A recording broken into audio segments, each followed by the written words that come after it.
Hello friends, എല്ലാവർക്കും നമ്മുടെ ചാനലിലേക്ക് സ്വാഗതം. കുട്ടികൾക്കൊക്കെ ഇഷ്ടമാവുന്ന നോമ്പുറയ്ക്ക് കഴിക്കാൻ പറ്റിയ നല്ല ക്രിസ്പിയും ക്രഞ്ചിയും ആയിട്ടുള്ളൊരു 4 മണി പലഹാരത്തിൻ്റെ റെസിപ്പിയാണ് നമ്മുടെ ചാനൽ ആദ്യമായാണ് കാണുന്നതെങ്കിൽ താഴെ കാണുന്ന സബ്സ്ക്രൈബ് ബട്ടണിൽ ടാപ്പ് ചെയ്ത് ഓൾ എന്ന ഓപ്ഷൻ എനേബിൾ ചെയ്യാൻ മറക്കല്ലേ. അപ്പോൾ നമുക്ക് വീഡിയോയിലേക്ക് പോകാം. ആദ്യം തന്നെ ഒരു മിക്സിയുടെ ജാറിലേക്ക് 1/2 കപ്പ് പയർ കഴുകി വൃത്തിയാക്കിയത് ചേർത്ത് കൊടുത്തൊന്ന് പൊടിച്ചെടുക്കാം.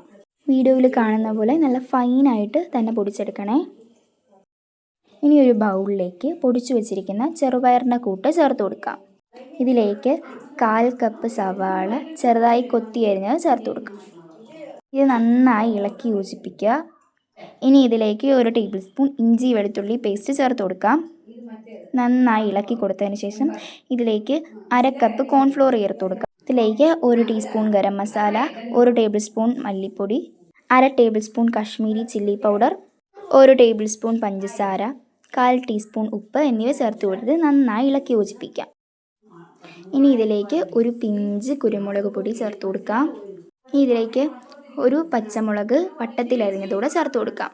ഇനി ഇതിലേക്ക് 4 ടേബിൾ സ്പൂൺ വെള്ളം ചേർത്ത് കൊടുക്കാം. അതിലേക്ക് 1/4 കപ്പ് കടലമാവ് കുറേശ്ശെയായി ചേർത്ത് കൊടുത്ത് ഇളക്കി കൊടുക്കാം. ഇനി ഇതിലേക്ക് 1.5 ടേബിൾ സ്പൂൺ മീറ്റ് മസാല ചേർത്ത് കൊടുക്കാം. ഇനി ഒരു പാൻ ചൂടാകുമ്പോൾ അതിലേക്ക് എണ്ണ ഒഴിച്ച് നമുക്ക് മാവ് ഈ ഒരു ഷേപ്പിലൊന്ന് ഇട്ട് കൊടുക്കാം. നിങ്ങൾക്ക് ഏത് ഷേപ്പിൽ വേണമെങ്കിലും മാവ് ഇട്ട് കൊടുക്കാവുന്നതാണ്. ഞാനിപ്പോൾ ഈ ഒരു റൗണ്ട് ഷേപ്പിലാണ് ചെയ്ത് കൊടുക്കുന്നത്. ഇനി നമ്മുടെ മാവിൻ്റെ ഒരു സൈഡ് ഗോൾഡൻ കളറാകുമ്പോൾ തിരിച്ചിട്ട് കൊടുത്ത് അപ്പുറത്തെ സൈഡും ഗോൾഡൻ കളറാകുന്നത് വരെ ഒന്ന് വേവിച്ചെടുക്കാം. ലോ ഫ്ലെയിമിൽ വെച്ചാണ് നമ്മൾ കുക്ക് ചെയ്യാനായിട്ട്, എന്നാലേ ഉള്ളൊക്കെ നല്ല രീതിക്കൊന്ന് വെന്ത് വരുള്ളൂ. ഇങ്ങനെ 2 സൈഡും ഗോൾഡൻ കളറാവുന്നത് വരെ ഒന്ന് ഫ്രൈ ചെയ്ത് കൊടുത്ത് കോരി മാറ്റാം. അപ്പോൾ നമ്മുടെ ഇഫ്താർ സ്പെഷ്യൽ സ്നാക്ക് ഇവിടെ റെഡി ആയിട്ടുണ്ട്. കണ്ടല്ലേ, ഉള്ളൊക്കെ നല്ല ആരൊക്കെ വന്നിരിപ്പുണ്ട്. അപ്പോൾ എല്ലാവരും ട്രൈ ചെയ്ത് നോക്കിയിട്ട് നിങ്ങളുടെ അഭിപ്രായങ്ങൾ കമൻറ്റായി രേഖപ്പെടുത്താൻ മറക്കല്ലേ. Thank you for watching.